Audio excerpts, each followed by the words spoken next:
Through nearly 1,200 miles of 36-inch diameter pipe, the Keystone XL Pipeline would carry crude oil from the province of Alberta in Canada to Steel City, Nebraska.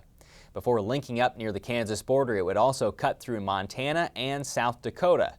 The company behind the pipeline, TransCanada, originally mapped its route through the Nebraska Sandhills. As you'll hear in a minute, that plan was eventually scrapped, and nearly a year ago, Nebraska Governor Dave Heineman approved an alternate route.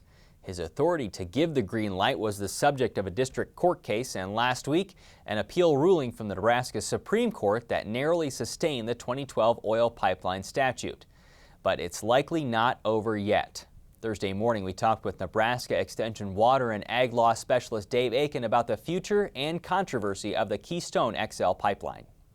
It's been very controversial. The original pipeline route went through the Sandhills, which was strategically a very poor choice.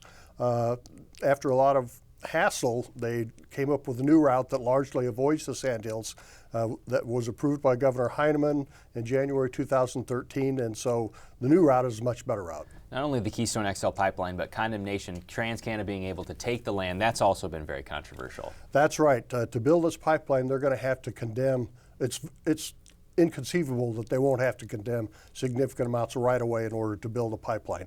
But they need the state approval in order to have that pipeline condemnation authority. So what was the Nebraska Supreme Court ruling about? Well, last year, the Lancaster County District Judge ruled that the pipeline statute giving TransCanada this condemnation authority was unconstitutional because it gave authority to the governor that the Constitution gave to the Public Service Commission or to the legislature.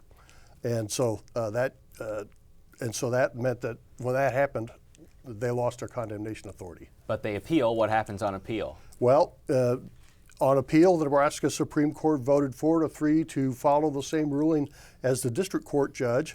But in Nebraska, you need 5 votes on the Supreme Court to strike a statute down. So it was 4 against, but you need 5, so the statute stands and they have their condemnation authority back. What happens next now, Dave? Well, as soon as TransCanada only has until January 22nd to exercise this condemnation authority, so they'll need new legislation to extend that.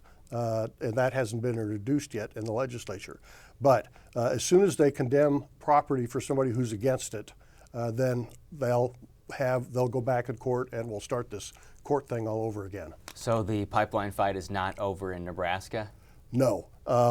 I think that when it goes to the Supreme Court, all 7 justices will be required to consider whether it's constitutional or not, and then we'll just have to see what happens.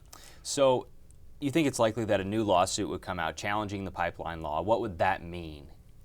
Well, it means considerable delay in terms of getting the pipeline finished.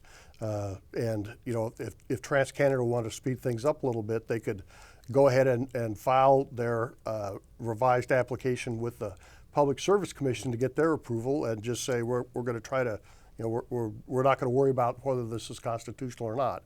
But at this point, they don't seem willing to do that. And if they do it the hard way, it could end up adding another 2 years at least to this pipeline project. Tell me about Nebraska as it stands, right? So, because we see this happening in Washington and the Senate and the House talking about this. If the president would sign a bill right now, he had been waiting on the Nebraska Supreme Court, correct? Right. So if he would sign the bill now, what would happen? We'd still need to get this condemnation issue resolved in Nebraska. And with 4 votes of the justices that voted on the constitutional issue, it was 4-0 that it was unconstitutional. And so I'd say it's a pretty good chance that one of those 3 judges also thinks it's unconstitutional, but they didn't want to do that. They do that as last resort. And so I think if it goes to the Supreme Court again, it'll probably be found unconstitutional by at least 5 justices. And if that happens, then they have to pass a new law, have to have a new review process. And so no matter what they do in Washington, Nebraska, it's going to be 2 or 3 years before we get it straightened out in Nebraska.